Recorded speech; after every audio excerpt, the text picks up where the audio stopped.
por el doctor Eduardo González, el cual tiene la jefatura de terapia intensiva en el Hospital Ángeles. Y el día de hoy la ponencia que nos va a estar compartiendo es Innovaciones médicas para la reducción de estancia en la UCI. Démosle un fuerte aplauso. Muchas gracias.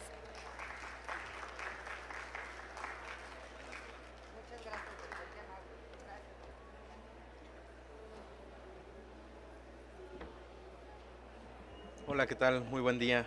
Soy el doctor Eduardo González Escudero, soy intensivista cardiovascular y vamos a hablar, ¿me escuchan bien allá atrás? ¿Sí? ¿Un poquito más fuerte? ¿Bajo? Muy bien. Vamos a hablar un poquito sobre innovaciones, estrategias, tecnología enfocada a mejorar el desempeño en terapia intensiva. Vamos a tratar de ser un poquito claros, hablar, platicar un poquito, generar un poquito de controversia, conocer su opinión, pero me gustaría conocer un poquito quiénes de aquí somos personal de salud, personal administrativo, ok, médicos en formación, recién egresados, personal de enfermería, rehabilitadores físicos, ¿no? Muy bien. Actualmente los retos en terapia intensiva van creciendo. Tenemos pacientes, cada vez atendemos pacientes adultos mayores con múltiples comorbilidades. Hacemos cirugías más complejas, cirugías cardíacas, cirugías robóticas, y a la par en la que van siendo más complejos estos casos, la respuesta que se espera de los intensivistas o del equipo o del personal de salud que interviene en el cuidado de un paciente críticamente enfermo también tiene que escalar en relación a la tecnología y en los cuidados. Entonces, hoy en día son los retos, los desafíos.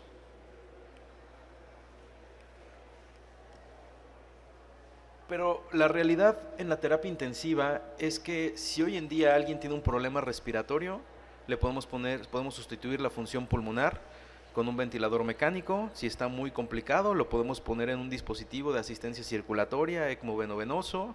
Si tenemos un paciente con falla renal, podemos ocupar alguna terapia de reemplazo renal.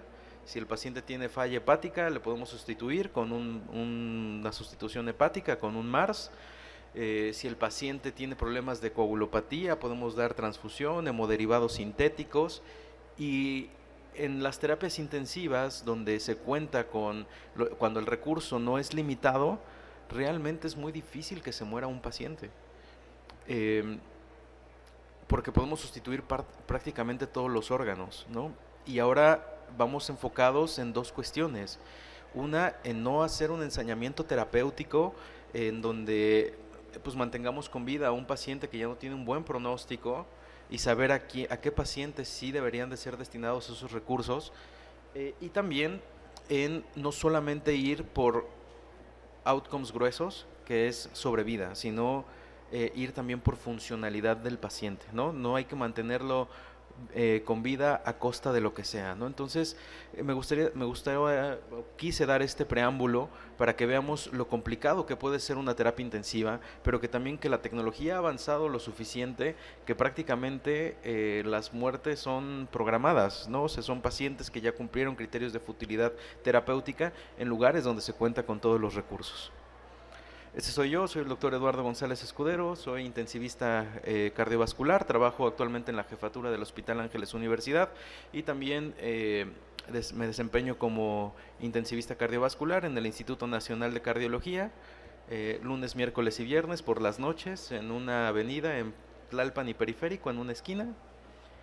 Y bueno, tengo algunas publicaciones y últimamente me he dedicado un poco a la calidad en la atención en terapia intensiva. Me gustaría platicarles un poquito qué es lo que vamos a ver. Vamos a hablar sobre los desempeños en terapia intensiva, hablar un poquito de calidad y cómo la tecnología y qué proyectos tenemos en el hospital para mejorar la calidad de atención de los pacientes. Como vieron en la diapositiva anterior, tengo cierto conflicto de intereses, soy speaker para algunas empresas o he fungido como Key Opinion Leader para Edwards, Baxter, Aspen principalmente. Este es una frase que puse en mi tesis de urgencia, soy urgenciólogo de base. Es el vitral que se llama El Quinto Sol, que está en el Hospital Carlos MacGregor, donde me formé. Y ahí aprendí que la medicina tiene que funcionar esencialmente cumpliendo 3 objetivos. El primero es la atención clínica del paciente. Todo lo que hacemos tiene que ir enfocado en mejorar un resultado de los pacientes. El segundo es la educación, transmitir el conocimiento para que otras personas no cometan los errores que nosotros hicimos y su curva de aprendizaje sea más rápido. Y el tercero es generar nueva información, hacer investigación clínica.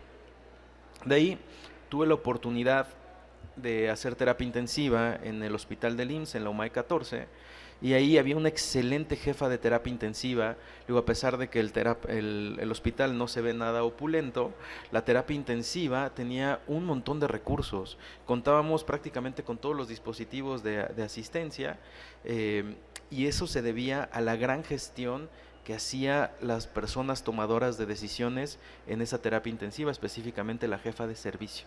Entonces ahí aprendí que no solamente el conocimiento y todo lo que hacemos en medicina tiene que cumplir estos 3 principales objetivos, sino la gente que ya alcanza a ocupar esos puestos directivos o de tomadores de decisiones también se deben de enfocar en gestionar, en administrar un recurso y que sea mejor para los pacientes. Y bueno, de ahí hago terapia intensiva cardiológica en el Instituto Nacional de Cardiología, Ignacio Chávez, y ahí aprendo, aparte de algunas cosas o la mayoría de terapia intensiva cardiovascular, que el trabajo en equipo y el empoderamiento del equipo mejora resultados. Ahí conocí a las mejores enfermeras intensivistas cardiovasculares del mundo, ¿no? Son enfermeras que hacen los talleres hemodinámicos, manipulan el Swan-Ganz, programan el balón de contrapulsación, nutriólogas clínicas que hacen todos los ajustes nutricionales que requiere el paciente, tamizan, prescriben, vigilan, te avisan cuando el paciente se está realimentando. Personal de farmacovigilancia que te apoya con las interacciones medicamentosas, y pues bueno, también un equipo multidisciplinario de interconsultantes que convergen con los pacientes críticamente enfermos con el objetivo de mejorar resultados. Egreso de terapia intensiva cardiovascular y empiezo como jefe de la terapia intensiva del Hospital Ángeles Universidad.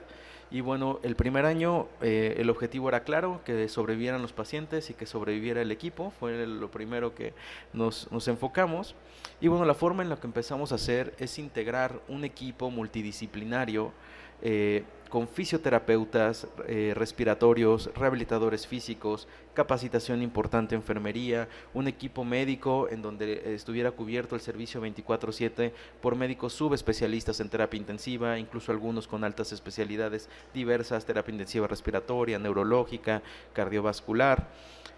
Y pues bueno, empoderar un poco al equipo y que también cada uno fuera siendo responsable. Esta palabra de empoderamiento es muy importante porque los vuelve coautores del tratamiento y se involucran más con los pacientes, cuando ellos pueden tomar decisiones y no solamente van a dar una prescripción. A mí me da mucho gusto cuando llego a pasar visita y el paciente ya está en reposet, ya está en silla cardíaca, ya está recibiendo la fisioterapia respiratoria y bueno, hacemos pases médicos conjuntos, pero también hay autonomía por cada uno de los integrantes. Vamos a ver este breve video para que conozcan un poquito. Esto es al inicio de la terapia intensiva, la van a ver un poquito vacía, pero bueno, así empezamos.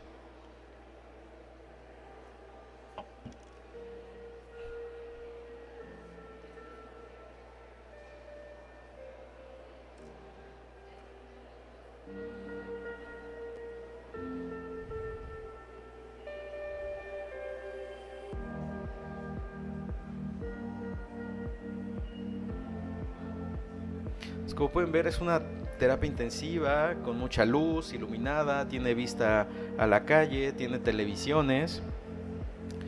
Esto ayuda muchísimo a prevenir el delirio, que el paciente sepa cuándo es de día, cuándo es de noche. Son estrategias para prevención del delirio.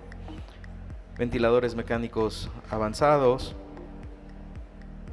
Fisioterapias respiratorios que no solamente prescriben lo que nosotros decimos, sino que hacen las evaluaciones funcionales pulmonares, nos dicen que nos dan recomendaciones de qué terapia se va a recomendar cada paciente. Tenemos forma de movilizar a los pacientes bariátricos, que también es un reto y un desafío. Actualmente hay pacientes sumamente obesos. También en el hospital donde estoy hacemos cirugía robótica, y también una aplicación de la cirugía robótica es en el paciente bariátrico. Entonces, también tenemos un grupo importante de pacientes obesos. Nos preocupamos muchísimo por la movilidad temprana, por la rehabilitación física, y aquí piedra angular son los rehabilitadores físicos, los licenciados en fisioterapia. Hacen un trabajo excelente. No es lo mismo sacar al paciente solamente vivo a totalmente rehabilitado. Reciben terapias lúdicas para evitar, como pueden ver, hay algún juego que esto evita mucho el delirio, los mantiene activos, les mejora el ánimo, ¿no? Tenemos alta tecnología para la monitorización de los pacientes, un expediente clínico electrónico en donde podemos tener los registros, signos vitales, en fin. Entonces, bueno, esto es nada más para que dimensionáramos un poco. El medio en el que estamos hablando es un lugar donde tenemos la mayoría de los recursos para la atención de calidad, pero no solamente es tener la estructura y los insumos, sino de ahí viene una parte muy importante, que es hacer el proceso para que todo esto funcione. ¿Okay? Entonces, bueno, este es mi equipo de terapia intensiva. La mayoría, bueno, todos son médicos subespecialistas, algunos con alta especialidad, egresados de los mejores institutos, con altas especialidades, que actualmente laboran en grandes institutos de salud. Y también no quiero dejar la oportunidad de hablar de Carla Aguilar, que es una excelente nutrióloga que nos robamos del Instituto Nacional de Cardiología y que se encarga específicamente de hacer las evaluaciones, tamizajes nutricionales, tamizaje y seguimiento de la nutrición. Entonces, la forma en la que nosotros también investigamos va cambiando. Actualmente, con la inteligencia artificial, el Big Data, el Machine Learning, se están haciendo este tipo de publicaciones en donde se comparan cientos de miles de pacientes atendidos en diferentes UCIs. Y por ejemplo, ese es un artículo muy interesante que nos dice el fenotipo de la atención en terapia intensiva que se asocia a un mejor performance, a un mejor desempeño en terapia intensiva. Y aquí hablamos a performance o desempeño, a una disminución en el riesgo de morir, menos días de estancia hospitalaria. ¿Okay? Entonces, en las cajas de bigotes, de cajas y bigotes que está abajo, podemos ver que uno de los fenotipos que más se asoció es cuando el personal tiene autonomía. Enfermería puede disminuir FIO2, puede titular los vasopresores a la baja, puede apoyar para decidir cuándo iniciar la rehabilitación o la movilización pasiva, se pone de acuerdo, hay una intervención de un nutricionista, de alguien de farmacovigilancia, y estos equipos multidisciplinarios con autonomía es lo que mejora desenlaces clínicos importantes. Entonces, al principio el primer objetivo era que todos sobrevivieran, y de ahí empieza la parte fea de esta historia. Yo estaba acostumbrado a hablar de ventilación mecánica, ventilación asistoproporcional, ECMO, neumonías asociadas a ventilación mecánica, pero yo no tenía ninguna experiencia en lo que es la calidad hospitalaria, ¿no? Entonces empieza a llegar la gente de calidad y te empieza a pedir indicadores, KPIs, te empieza a hablar del modelo único de calidad, que nos vamos a certificar por Joint Commission, y doctor, le toca ser el encargado de hacer el modelo de AOP, el modelo de COP, y aparte va a participar en ASC y ACC, ¿no? Que es parte de todo lo que engloba, y metas internacionales de seguridad del paciente, ¿no? Entonces, ahí fue cambiando un poco la perspectiva en relación a qué es lo que vamos a ver en calidad. Tuve la oportunidad de toparme con esta plataforma, que es un proyecto de las UCIs mexicanas proporcionado por el Colegio Mexicano de Medicina Crítica, y dije, bueno, lo primero que necesitamos un análisis basal de cómo nos fue el primer año, ¿no? Entonces, ahí me gustaría preguntarles, o que se hicieran esta pregunta: ¿cuál creen que sea la mejor terapia intensiva? Yo sé que después del video probablemente digan que el Hospital Ángeles Universidad, pero ¿qué desenlace les gustaría? ¿Cuál es la mejor terapia intensiva? ¿La que tiene los mejores intensivistas, la que egresa a los mejores residentes, la que tiene certificaciones nacionales o internacionales, Joint Commission, Canadá, modelo único de calidad, la más equipada, la que tiene los mejores procesos, la que es una terapia humanizada, la que se mueren menos, la que demuestra tener un mejor performance? o que probablemente también realiza investigación y es un instituto, ¿no? Entonces, estas son algunas de las preguntas que nos pudiéramos hacer. Pues a mí me gustaría que hiciéramos este ejercicio. Son 3 terapias intensivas diferentes. Y la primera terapia intensiva, la A, tiene una mortalidad del 30%, la B tiene una mortalidad del 17% y la C tiene una mortalidad del 22%. ¿A quién le gustaría atenderse en la terapia A? ¿En la B? Ok, muy bien, probablemente todos. Ahora, ¿qué pasaría si yo les dijera que son UCIs diferentes? A lo mejor una es una UCI que atiende pacientes muy graves, o es el Instituto Nacional de Oncología, que son pacientes preprueba, que tienen una mayor mortalidad por las patologías de base, y les digo que la mortalidad esperada, de acuerdo al SAPS o al Apache que tenían ese paciente, la mortalidad de la mortalidad esperada era del 45% y se murieron solamente el 30%. De la B, de la que mayoría alzamos la mano, la mortalidad era del 10% y se murió el 17%, es decir, casi un 70% más de los pacientes que estadísticamente se tuvieron que haber muerto, ¿ok? Y bueno, en la C también hubo una reducción en el riesgo de morir, ¿ok? Entonces, este concepto se llama tasa de mortalidad estandarizada, que es algo con lo que vamos a empezar a comparar los desenlaces de diferentes terapias intensivas. No puedo comparar una terapia intensiva que solamente tiene pacientes intubados, que hace cirugía cardíaca compleja, con a lo mejor terapias intensivas de menor gravedad de pacientes, ¿ok? Y esto se calcula con esta tasa que se llama tasa de mortalidad estandarizada, o en inglés SMR. Y aquí viene otro concepto interesante, que es nosotros podemos percentilar a los pacientes de acuerdo a la gravedad. Es decir, los que tienen un SAPS bajito son pacientes que estadísticamente no tuvieron que haberse muerto, y los que tienen un SAPS alto son pacientes que tenían una mayor probabilidad de fallecer, ¿ok? Entonces, generalmente estos pacientes que están en el percentil más bajo, cuando fallecen es porque hubo un error en el proceso de atención, y esto es algo que se tiene que seguir, ¿ok? Entonces, aquí podemos ver que probablemente, ahorita me gustaría preguntarles nuevamente, ya con estos desenlaces, ¿quién se atendería en la UCI A? Muy bien. ¿En la UCI B? ¿En la UCI C? Pues probablemente en la UCI que nos atenderíamos, idealmente sería en la UCI A, ¿sale?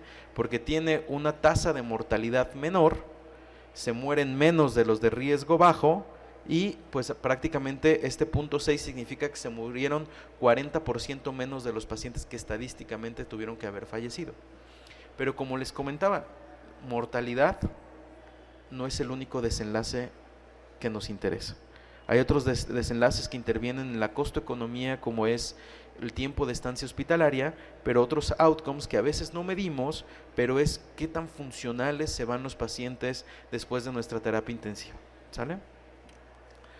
Entonces vamos a hablar un poquito de cómo se analizan estos indicadores de calidad y de desempeño. Estos son 3 artículos excelentes.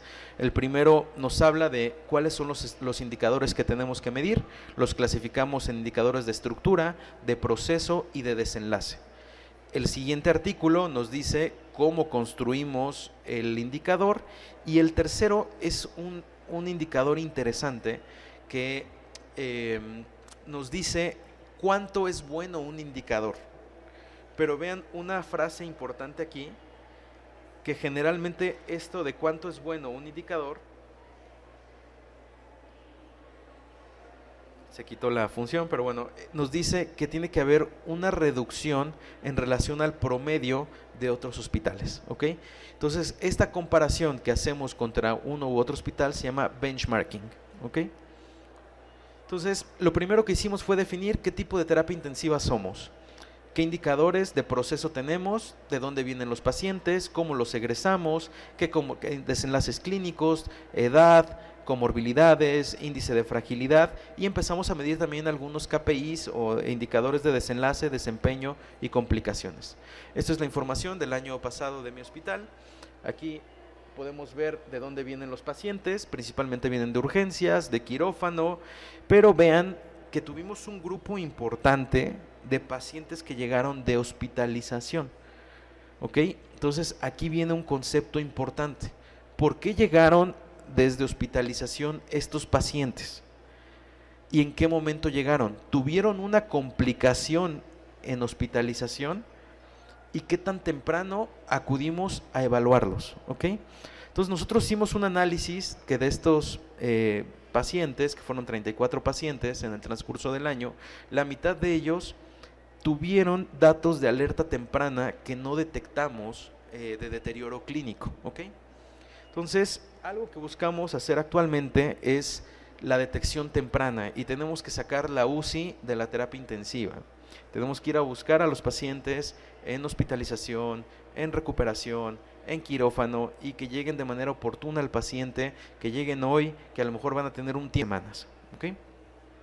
Entonces, eso también va en relación a los indicadores de calidad que nos marca la Joint Commission en el apartado de AOP, que es que el hospital tiene que tener un mecanismo, no nos dice cómo ni con qué marca, solamente nos dice que tenemos que tener un mecanismo de identificar de manera oportuna a los pacientes con un deterioro clínico y nos propone algunas herramientas dependiendo de la edad del paciente, de si es gestante o no, algunas escalas clínicas como es el NIUS, el MIUS, el MOEUS, y nos propone estas escalas, ¿ok?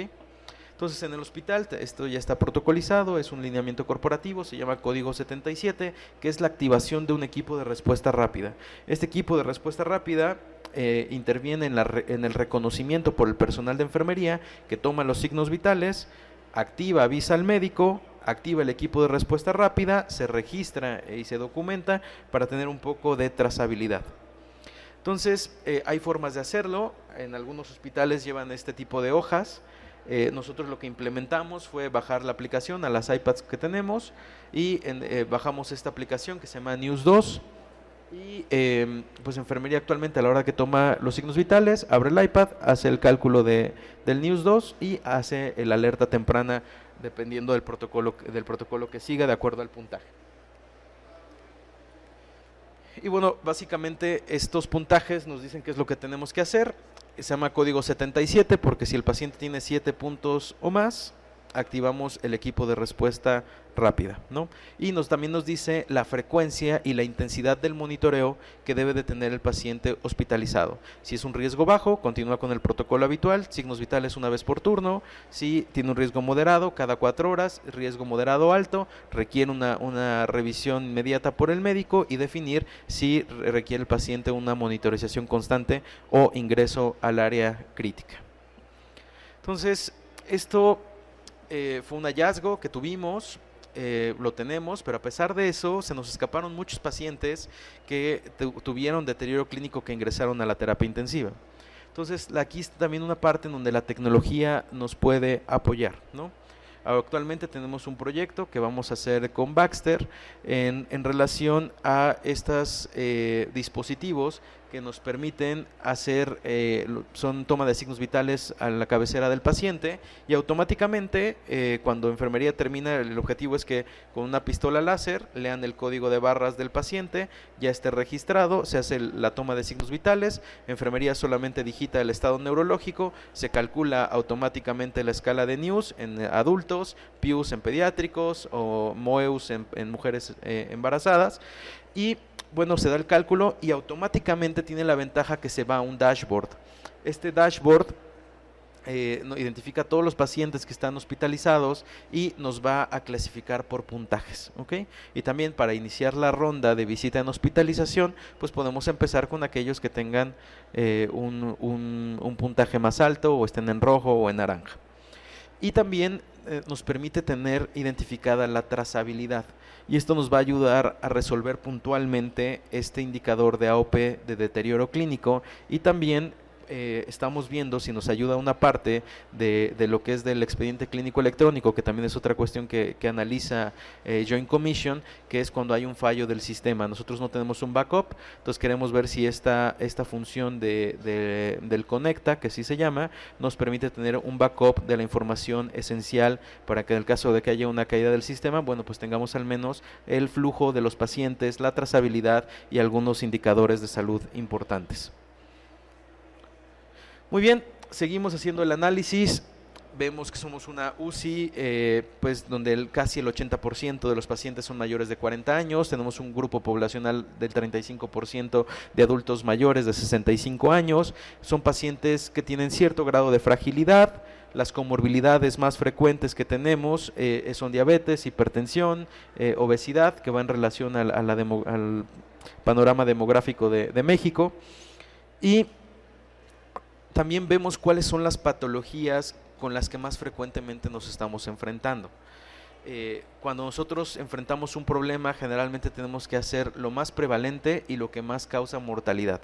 Entonces aquí vemos enfermedades cardiovasculares, infección, sepsis. Entonces empezamos a gestionar, hay que tener pruebas de biología molecular, detección oportuna de los agentes, paneles moleculares, antibióticos correctos, prescripción en la primera hora y todos los bundles del manejo de infecciones que requerimos. Y también vemos cuáles son las complicaciones generadas dentro de la terapia intensiva, una de ellas lesión renal aguda. Y pues bueno, también vamos perfilando nuestra UCI, qué porcentaje de pacientes tenemos en ventilación mecánica, qué tanto usamos ventilación mecánica no invasiva, alto flujo, dispositivos de soporte, vasopresores, ECMO, monitoreo hemodinámico mínimamente invasivo, no invasivo, vaina del nervio óptico, monitoreo de presión intracraneal, soporte renal, y bueno, vamos más o menos perfilando cómo es nuestra terapia intensiva. Y también empezamos a analizar cuánto es nuestros días en promedio de atención del paciente. No les mostré, pero en la primera diapositiva del perfil de la UCI, el perfil general, se me olvidó mencionarlos, pero también analizamos cuáles son las aseguradoras o si el paciente es particular y en qué porcentaje están llegando. ¿Por qué? Porque esta información que está en esta diapositiva en relación a los días de estancia que tiene un paciente en terapia intensiva y en hospitalización, pues también nos sirve para hablar con las aseguradoras y decirles, ok, a lo mejor somos un poquito más costosos, pero nuestro promedio de días de estancia es 4 días, cuando comparado con otros hospitales es en 7 días más o menos, ¿no? Entonces, a lo mejor te estás ahorrando 3 días de terapia intensiva que no son nada baratos. Y, bueno, algunos indicadores de flujo, de qué tanto se atoran los pacientes. Y ya algunos desenlaces fuertes en relación a la mortalidad. La mortalidad de nuestra terapia intensiva fue del 4.5% en terapia intensiva, 7.5% en el hospital. Varios de estos pacientes que no fallecieron en UCI y fallecieron en hospitalización fue porque fueron a cuidados paliativos y se les dio el acompañamiento en hospitalización con la familia, que también tratamos de ser sensibles a esa situación. Y pues podemos ver qué porcentaje de pacientes se fue a casa, fallecieron, se fueron a otro hospital o fueron egresados con atención a domicilio. Y vean esta gráfica en donde vemos lo que es el SAPS. El SAPS es una escala de mortalidad que predice la mortalidad. Fue de 47.3 puntos, es decir, que nos daba una mortalidad estimada del 20%. Y nuestra mortalidad real hospitalaria fue del 7.5%. Esto significa que los pacientes tuvieron una reducción del riesgo de fallecer del 64%, es decir, fallecieron 64% menos de los pacientes que estadísticamente tuvieron que haber fallecido. ¿Okay? Y por último, la gráfica que está en la parte inferior a su derecha es una gráfica que a mí me gusta mucho, es muy bonita. En el eje de las X tenemos la mortalidad por SAPS en deciles, del 0 al 10, del 10 al 20, así sucesivamente, y la línea punteada amarilla que ustedes ven es la probabilidad esperada de fallecimiento, y la línea continua azul que ustedes ven es la mortalidad real. Entonces esto nos permite analizar de acuerdo a la gravedad que tiene el paciente, qué tan bueno es nuestro performance. Entonces somos muy buenos en los que no están graves, como debería de ser, pero si se murieran los pacientes en este grupo, son pacientes que estamos mandando a morbimortalidad o en el protocolo ya está institucionalizado que los vamos a mandar a morbimortalidad porque seguramente son pacientes que tuvieron un error en el proceso de atención. que no fueron detectados probablemente de manera temprana con alguna escala de deterioro clínico. Y los pacientes, y también tenemos un buen performance en los que están muy, muy graves. ¿Okay? Entonces, con esta información resumimos que somos una UCI principalmente médica, el 70% de las causas que vemos son médicas, 30% son quirúrgicas, la edad 35% adultos mayores de 65 años, 85% mayores de 45 años, tenemos un grupo de pacientes prefrágiles y frágiles, que estos son importantes porque hay que iniciar, o es en los pacientes en donde pueden tener un mayor impacto las estrategias de movilidad temprana y de rehabilitación para que no tengan un deterioro de su clase funcional. Patologías que vemos: cardiovasculares, sepsis, neurológicas. Gravedad, 50% los tenemos de terapia intensiva, 50% de terapia intermedia. Y pues bueno, nuestro promedio de gravedad es de 47 puntos, que da una mortalidad del 20% y que ese año tuvimos un buen desempeño clínico. ¿Okay? Entonces aquí evaluamos cuáles eran nuestras fortalezas, nuestras debilidades, oportunidades y cuáles son algunas amenazas. Dijimos, bueno, tenemos buenos números, pero tenemos que seguir trabajando en ellos. Y también dijimos, bueno, este número es bueno, pero para nosotros, ¿cómo estamos comparados contra otros hospitales? ¿No? Esta frase de William Thomson Kelvin que dice: lo que no se define no se puede medir, lo que no medimos no lo podemos evaluar y lo que no evaluamos no lo podemos mejorar, pero también lo que no comparamos contra otros no podemos saber si está bien o está mal, ¿no? Y podemos tener una ceguera de taller muchas veces. Entonces, lo que hicimos, bueno, fue vamos a compararnos con otras terapias intensivas del mundo y vamos a ver cómo nos va, ¿no? Entonces ya ahí, luego esto fue mis pininos, ¿no? Esta fue parte de mi tesis en COVID-19, me tocó el COVID cuando era residente de segundo año y a veces es muy difícil hacer comparaciones. Veamos esta tabla: en COVID-19, poblaciones diferentes, países diferentes, edades diferentes, comorbilidades diferentes y también en estos estudios algunos tenían ART severo, otros no, unos estaban ventilados, otros no. Entonces a veces hacer las comparaciones entre poblaciones directamente entre artículos es difícil, ¿no? Bueno, afortunadamente ya hay gente que se ha dedicado a esto, hay redes de hospitales mundiales, como esta estrategia que se llama LOGIC, en donde incluye países como son Bélgica, Holanda, Países Bajos, con la participación de NICE, redes grandes como son ANSYS, EpiMed, NICE, Critical Care Asia, SATIC en Argentina, que son fuentes de datos en donde podemos tener esta información y podernos comparar, ¿no? Entonces es un buen artículo sobre cómo podemos compararnos en terapias intensivas. ¿Qué son los desenlaces que deberíamos de estar midiendo? Mortalidad, días de estancia hospitalaria, reingresos a terapia intensiva, cuáles son algunas complicaciones que tiene el paciente, adherencia a protocolos, realizar checklist, cuáles son los patrones del staff que tenemos, relación de enfermera-paciente, médico-paciente, y en fin, toda una estructura también que debemos de comparar. Y bueno, decidimos compararnos. Aquí en esta tabla son todas las unidades. Ya no sé a dónde apuntar, pero bueno, tenemos todas las unidades. De ahí tenemos los hospitales privados, hospitales públicos, hospitales con alguna acreditación nacional o internacional, y hasta la derecha tenemos algo que le llaman UCI Top Performers, que es alrededor del 15 o 20% de los mejores que están en esta plataforma. Entonces, aquí podemos analizarnos nosotros, y bueno, nuestra mortalidad fue del 4.51% comparado contra el 10.92% de todas las UCIs, y nos comparamos con hospitales privados y con el top performers, que aún así estamos por debajo de ellos, ¿no? Entonces aquí yo sé qué es lo que están pensando: doctor, está metiendo puras gripas a su terapia intensiva y por eso tiene un buen desempeño, ¿no? Entonces, afortunadamente podemos compararnos en el promedio de la gravedad por SAPS, ¿ok?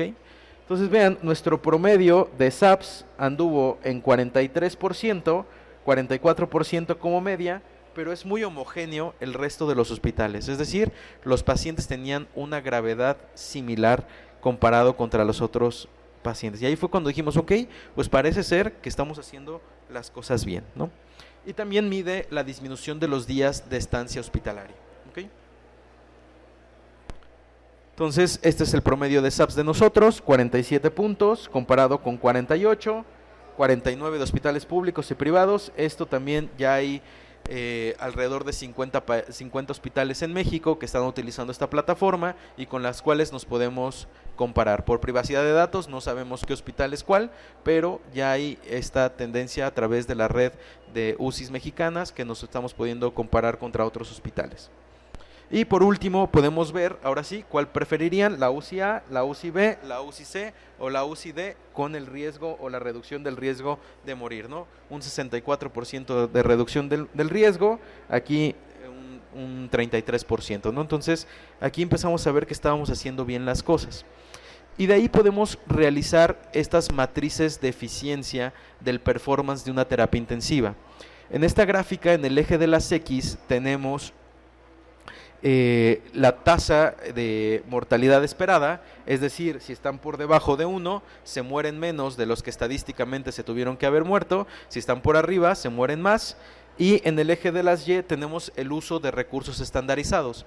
¿Qué es esto? El uso de recursos estandarizados es de acuerdo a la gravedad, las comorbilidades, qué tan frágil llegó el paciente, se compara con la base de datos de Big Data y inteligencia artificial y te predice cuál es la estancia hospitalaria predicha para ese paciente. Si te dice que es de 10 días y tú lo sacaste en 5 días vivo, tienes una reducción del 50%, es decir, el OR se va a 0.5, ¿ok? Entonces, en este performance, nosotros, este es el Hospital Ángeles Universidad, el que está allí azulito, tenemos un buen desempeño, tenemos menos días de estancia hospitalaria y hay una reducción del riesgo de morir de estos pacientes. ¿Okay?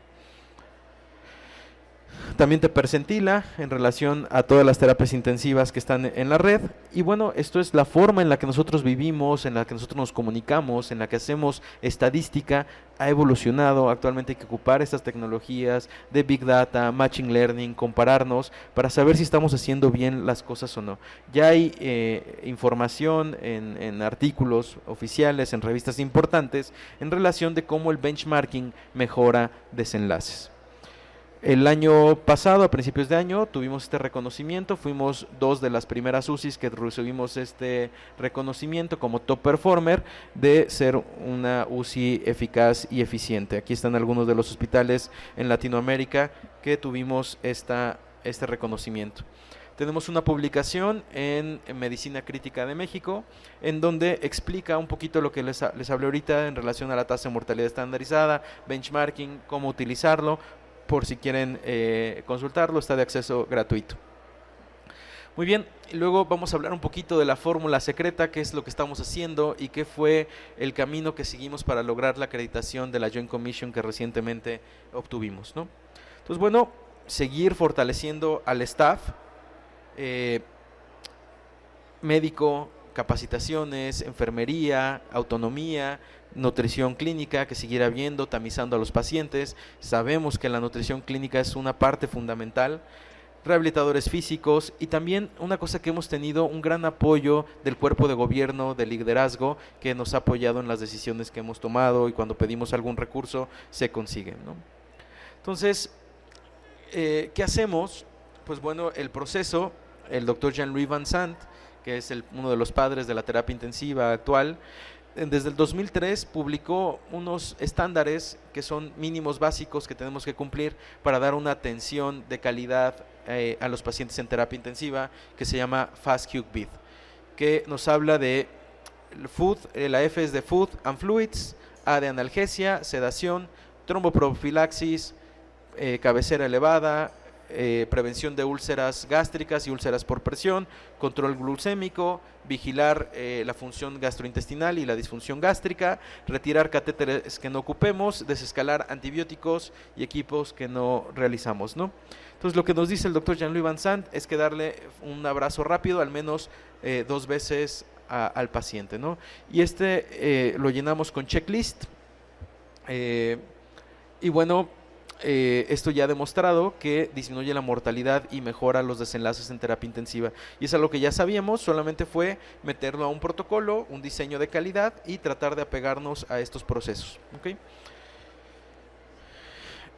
Bueno, no vamos a hablar de todo el Fast Hook Bid completo, pero de algunos de los que considero más importantes. Todavía nos falta hacer un análisis para saber exactamente cuáles de estas estrategias lograron disminuir la mortalidad o mejorar el performance. Pero bueno, en relación a la nutrición hospitalaria es importante, es un derecho que tienen todos los pacientes de recibir una valoración nutricional y un soporte nutricional si el paciente lo requiere. Hay campañas para evitar la desnutrición hospitalaria. Y también va en función a algunos indicadores que tenemos en el modelo único de calidad o en la Joint Commission, específicamente el apartado de AOP 1.6, que nos dice que debemos de hacer un tamizaje nutricional a todos los pacientes hospitalizados, no solamente en terapia intensiva, en las primeras 24 a 48 horas. En la terapia intensiva donde estoy, lo hacemos en las primeras 24 horas, el paciente recibe su tamizaje nutricional y bueno, ya de ahí decidimos, de acuerdo al riesgo nutricional, estabilidad hemodinámica y otros factores, en qué momento vamos a iniciar la nutrición. Y también va en función con el COP 2.2 y 2.3, que nos dice que tenemos que tener un plan de cuidado nutricional establecido y el cumplimiento de este plan. Es decir, ya detectaste que el paciente tiene un riesgo nutricional alto, pues bueno, ¿cuáles son las estrategias de enseñanza, de apego por nutricionista clínico para lograr esta nutrición? ¿Okay? Y por último les voy a presentar un breve proyecto. Hoy en día sabemos que las guías que nos rigen en nutrición son las guías ASPEN, las guías ESPEN, y también tenemos la guía de práctica clínica del 2018, que es muy buena, hace un resumen de las guías de la edición pasada de la ASPEN y de la ESPEN. ¿Cómo hacemos? ¿Cuál es la importancia del soporte nutricional? La desnutrición hospitalaria es del 50 al 60% en pacientes en piso y el 70 al 80% en terapias intensivas. Los días de estancia pueden incrementar de 9 a 17 días en pacientes que tienen una desnutrición grave y también puede haber ciertas complicaciones como son infecciones asociadas a la estancia hospitalaria, lesiones o úlceras por presión, y también se ha demostrado que es una estrategia costo efectiva dar un soporte nutricional apropiado, ya sea vía oral, enteral o parenteral. Entonces, ¿qué es lo que hacemos? Hay que poner equipo de nutrición clínica para que se tengan los insumos que se requieren, no tener una variabilidad de 15, 20 fórmulas diferentes, porque tener un abasto y un almacén de todo eso no es costo eficiente, pero si ponemos de acuerdo a los nutricionistas con la farmacia, vamos a ocupar estos 4 o 5 productos de soportes nutricionales, semielementales, poliméricas o alguna otra especial, nutriciones parenterales de igual manera, cuáles vamos a utilizar y también si vamos a utilizar nutriciones individualizadas. Y esto es algo que se tiene que adaptar a cada hospital en relación a la disponibilidad que tengan para tener una nutrición individualizada, la facilidad que puedan tener de tener una tricámara en relación al almacenaje, la preparación y todo esto, ¿no? Entonces es algo que se tiene que individualizar en cada hospital. El protocolo en nuestro hospital, generalmente iniciamos con una tricámara cuando requiere el paciente NPT y de ahí la mandamos a individualizar, es el protocolo, y esto pues realmente de la que se encarga es la nutricionista clínica y eso nos ayuda muchísimo a nosotros, nos ahorra mucho tiempo, tenemos a alguien especializado viendo eso y solamente nos ponemos de acuerdo de en qué momento sí, en qué momento no, que sepa el plan, si se va a quedar en ayuno, el tiempo esperado de ayuno y bueno, nos vamos poniendo de acuerdo. Y bueno, este es un proyecto de mejora que estamos haciendo, lo empezamos el mes pasado. Estamos evaluando el porcentaje de pacientes que estamos tamizando, cuáles tienen riesgo alto, qué porcentaje estamos dando nutrición enteral suplementaria, nutrición parenteral, que hasta ahorita llevamos un porcentaje de 1.69%, pero bueno, estos son muy poquitos datos, llevamos menos de un mes evaluándolo, pero también cuál es el porcentaje del gasto energético que estamos cumpliendo, ¿ok? Y bueno, hay diferentes formas de dar el aporte energético. La habitual es dar un 20 a 25% del peso ideal o del peso ajustado. Otra forma, que es el gold estándar, es hacerlo con calorimetría, y una cuestión intermedia que estamos haciendo es evaluando el BCO2 expirado por capnografía volumétrica, lo multiplicamos por una constante, 8.16, y con eso nos da el gasto calórico promedio. Y el proyecto que tenemos, si tenemos el apoyo del calorímetro, pues es evaluar si una nutrición guiada por fórmula, por BCO2, se ajusta al gold estándar, que es la calorimetría, ¿no? Entonces, ese es el proyecto de mejora que vamos a empezar a trabajar el próximo año. Y esto es lo que estamos haciendo en nutrición, poner a un nutricionista clínico que se encargue de analizar, tamizar, prescribir, evaluar, y también contar con todos los insumos para que los pacientes puedan tener una nutrición clínica adecuada y el cumplimiento con estos segmentos del AOP y COP. Lo otro que hacemos, que es importante, es dar una reanimación hídrica. Esto será muy breve porque es de los temas de medicina crítica que más me apasionan, la reanimación hemodinámica, pero bueno, el doctor Jean-Louis Vincent también propone estas 4 fases de reanimación, que es la resucitación, la optimización, la estabilización y el descalamiento hídrico, ¿no? La primera fase, que es la fase de resucitación, el objetivo es claro: sácalo de la hipotensión, que no se te muera el paciente, pasa la cantidad de líquidos que requieras, vasopresores, inotrópicos, pero en la primera fase sí tenemos una alza importante de la administración de líquidos. De ahí, en la fase de optimización, lo que hacemos es guiar por estrategias si el paciente se beneficia o no de líquidos. De ahí tenemos unos líquidos de mantenimiento y de ahí tratamos de sacar todo el exceso de líquidos que tiene el paciente. ¿Por qué? Porque también hoy en día sabemos que tener un porcentaje de sobrecarga hídrica mayor al 20%, es decir, que el paciente gane 20% de peso, y para esto hay que pesar a los pacientes diarios, se asocia a un incremento en la mortalidad. ¿Okay? Entonces, ¿qué es lo que estamos haciendo? Dar metas ajustadas en las fases de reanimación en la que estemos, dar cristaloides balanceados. Muy poquitos, son pocos los escenarios en donde utilizamos solución salina. Ahorita tenemos un caso súper interesante de una paciente que llegó con una hipercalcemia de 25, pues bueno, esa paciente sí ocupó solución salina, pero bueno, en la mayoría de los casos utilizamos cristaloides balanceados, ¿no? Solución Hartmann, Plasma Light, este tipo de soluciones. Y en la fase de optimización, lo que buscamos es dar una terapia guiada por objetivos y con pruebas de respuesta a volumen dinámicas y no estáticas, con el objetivo de evitar una sobrecarga hídrica. Entonces, bueno, esta es la terapia intensiva. Hay diferentes tipos de monitoreo hemodinámico que funcionan a través de bioreactancia o con interpretación del contorno de la onda de pulso, que nos permite dar una terapia hídrica guiada por objetivos, sabiendo si el paciente es respondedor o no respondedor a volumen. Y bueno, una de las pruebas de que es el gold estándar, además del bolo de líquidos, es la prueba pasiva de elevación de piernas. La prueba pasiva de elevación de piernas, lo que hacemos es ponemos al paciente en Fowler a 45 grados, y por eso una cama que nos mida que realmente el paciente está a 45 grados nos ayuda muchísimo, porque esto está estandarizado. De ahí bajamos al paciente y elevamos las piernas a 45 grados. Esto no se vale que levantemos las piernas, esto ya está demostrado que esto genera dolor y que no realmente refleja respuesta a volumen. Lo que se recomienda es poner una cuña, un dispositivo exprofeso para hacer la prueba pasiva de elevación de piernas. Y lo que nosotros estamos haciendo con estas camas, esta es mi terapia intensiva, tenemos estas camas de Hillrom, es ponerlos en esta posición de boost hiperinclinada, y si vemos que tiene una buena correlación, que esto probablemente va a ser algo que vamos a hacer el próximo año en publicar, si es suficiente con estas camas y esta posición, evaluar prueba de respuesta a volumen con pruebas pasivas de elevación de piernas. Entonces, bueno, actualmente estamos en esa fase, pero parece que nos está funcionando para pacientes que no queremos administrarle volumen. Muy bien. Por último, vamos a hablar de una cuestión muy importante, que es la movilidad y la rehabilitación y la movilidad temprana.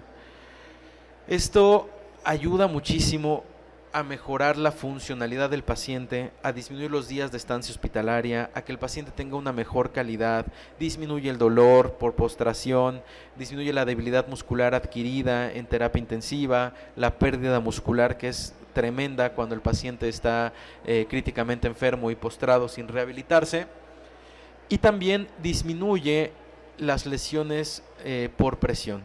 que son muy costosas. Tener una úlcera por presión grado 4 incrementa los costos de salud de manera impresionante, los tiempos de estancia hospitalaria, el uso de VACs, tratamiento quirúrgico, en fin, ¿no? Y bueno, la experiencia que hemos tenido con estas camas ha sido muy buena. Realmente en los 3 años que llevamos solamente hemos tenido 2 lesiones por presión graves, pero bueno, fueron pacientes neurológicos que no podíamos mover, que tuvimos que cuidar los colgajos, en fin, fueron pacientes muy sui generis, que bueno, no lo justificamos, no tendrían por qué haber tenido una lesión por presión, pero realmente con el volumen, los días cama que hemos tenido, estamos por debajo del promedio.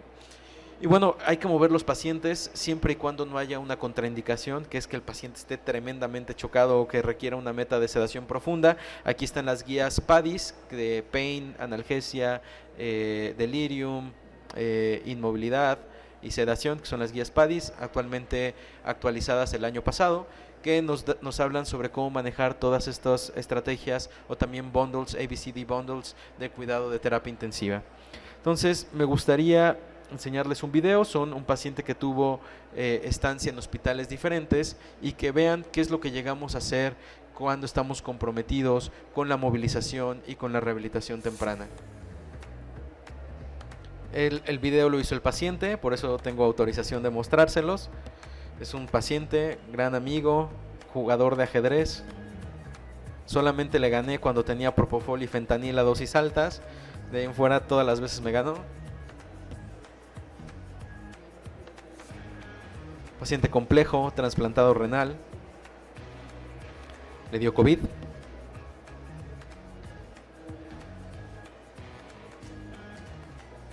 Evolución natural, puntas nasales simples, alto flujo, ventilación mecánica no invasiva. Estuvo en otro hospital, fuera de la ciudad.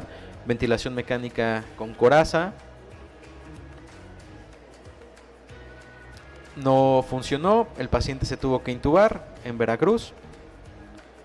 Y bueno, tuvimos que ir por él a Veracruz, meterlo, tenía hipoxemia severa refractaria, un SDRA grave, y decidimos ventilarlo con protección pulmonar y meterlo a ECMO venovenoso, ¿no? Después de muchos días de atención, de circulación extracorpórea, de cuidado, pudimos tener despierto al paciente con el ECMO circulando después de un mes. Una debilidad tremenda, el paciente no podía mover ni las pestañas, pero bueno, con un equipo comprometido lo podíamos sacar del hospital, a la terraza del hospital. Rehabilitadores físicos, enfermería, fisioterapeutas, nutrióloga clínica, todos enfocados en mejorar el desempeño, ¿no? Y un equipo de profesionales de salud muy grande. Entonces bueno, el paciente estuvo 3 meses hospitalizado en la primera hospitalización. Pasó cumpleaños, Día de las Madres. Y bueno, hay que rehabilitar al paciente, y ya el paciente estaba fuera de ECMO, y hay que continuar. El trabajo no acaba cuando el paciente sale del ECMO, hay que seguir al paciente rehabilitando. Ahí todavía tenía una de las cánulas. Y bueno, el paciente tenía muchísimo dolor, ¿no? Al principio esta miopatía, esta debilidad del enfermo en estado crítico es tremenda, ¿no? Y también hay que convencer al paciente que se va a recuperar. Esto ya es en el Hospital Ángeles. Y empezamos a tener estas grúas para levantar al paciente, para movilizarlos. Vean el dolor que tiene el paciente. Y bueno, a rehabilitar la marcha, ¿no? Todo esto fue un trabajo de meses, ¿no? Está la nutrióloga, la rehabilitadora, un servidor en casa que nos invitaron a una comida con su familia. Y bueno, aquí está el paciente con sus 2 niñas y su esposa caminando en el malecón. Y pues bueno, el trabajo de la terapia intensiva no acaba cuando el paciente cruza la puerta de terapia intensiva. Hay que darle un seguimiento en hospitalización, hay que darle un seguimiento fuera de casa, y no solamente hay que irnos por outcomes gruesos, que son sobrevida, días de estancia, sino también funcionalidad y reintegrar al paciente de manera adecuada a su familia, y si es un paciente que está en edad productiva, pues se pueda reintegrar a la vida laboral. ¿Okay? Puntos para llevar a casa. Los desafíos, como vemos en terapia intensiva, son grandes. Vemos pacientes adultos mayores con múltiples comorbilidades, estamos haciendo cirugías muy complejas y a la par que esto va creciendo, la tecnología con la que atendemos a los pacientes tiene que crecer. También tenemos que tener ciertas prioridades, tenemos que hacer un análisis situacional de cómo se está comportando nuestra terapia intensiva, nuestro hospital, definir prioridades. En nuestro caso fue que no estábamos detectando de manera oportuna a los pacientes y estaban ingresando un poquito tarde. Y bueno, esto no significa que mis prioridades de ahorita van a ser mis prioridades de mañana. Yo sé que estaba en un hospital nuevo, que no tenía resistencia a antimicrobianos, pero que lo tengo que cuidar porque en unos años este va a ser un problema, ¿no? Irnos anticipando, estarlo midiendo y tener un programa de mejora continua hospitalaria, ¿no? El que tengamos buenos resultados ahorita no significa que los vamos a tener este año o el año que viene y tenemos que seguir trabajando en esto. Entonces, por mi parte es todo. Este es mi contacto, si les interesa estar en comunicación. Mi correo electrónico, mi número de teléfono, también me pueden contactar por LinkedIn. A los que les interese la investigación, tenemos ahí la página de ResearchGate, que también podemos tener ahí un poquito de comunicación. Y pues bueno, por mi parte sería todo. Muchísimas gracias por su atención. Si hay preguntas, estoy para servirles. Si no, también pueden tener la experiencia en alguno de los lugares donde tengan este tipo de tecnología y ahí podríamos conversar un poco, ¿no? Muchísimas gracias por su atención. Bueno. ¿Nadie quisiera hacerle alguna pregunta al doctor? ¿No? Claro.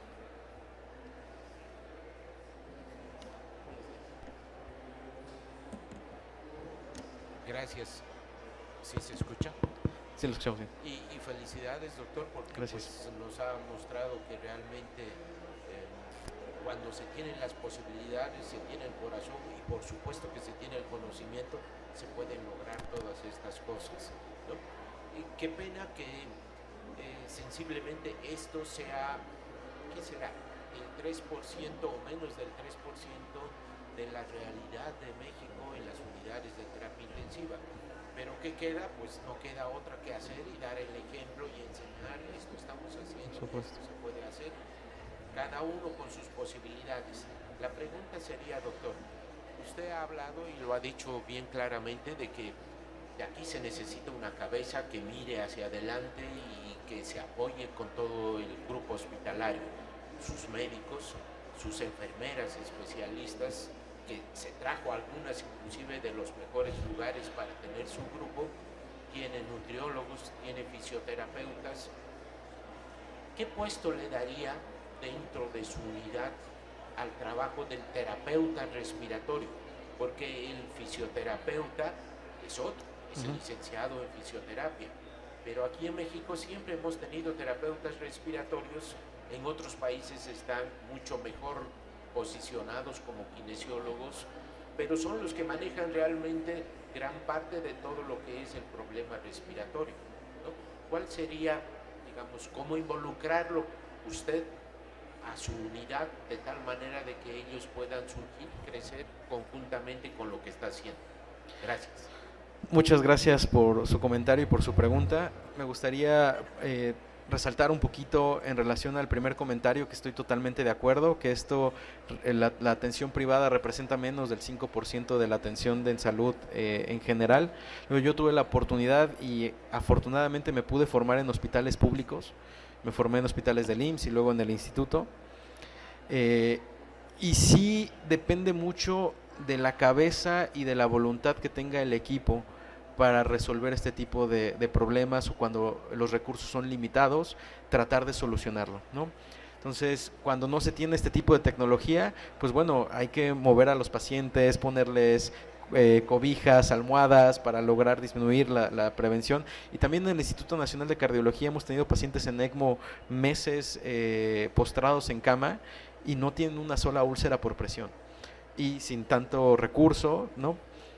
Digo que también los institutos nacionales no son toda la población de México, eso lo tengo muy claro, pero enfatizando, yo creo que gran parte es la voluntad que se tenga en el equipo de salud para lograr o tener esta cultura de trabajo.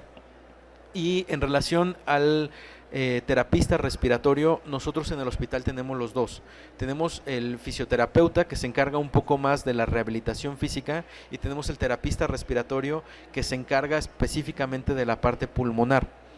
Sí hay, en otros países están mejor posicionados, incluso los terapistas respiratorios son los que mueven el ventilador mecánico, los que ajustan, corrigen asincronías, programan extubaciones de los pacientes. En este momento el terapista respiratorio en mi hospital no tiene esa función, pero están muy bien capacitados en apoyarnos en todo lo que es la fisioterapia respiratoria, terapias de percusión, manejo de IPV, aeróbica. Ellos hacen flujo expiratorio pico y nos informan: doctor, la evaluación funcional pulmonar de este paciente es esta y se beneficia de tal o tal terapia o tal dispositivo. ¿Está de acuerdo en que lo iniciemos? Lo hablamos y si lo consideramos lo hacemos. Entonces también es una parte muy importante el fisioterapeuta respiratorio. ¿No? Gracias. ¿Nadie más? ¿Nadie más? Ok. Muchas gracias. Bueno, doctor, por favor, no se retire. Venga usted para acá, por favor. A nombre del comité organizador, le damos las gracias por tan interesante ponencia y por favor démosle un fuerte aplauso. Muchísimas gracias.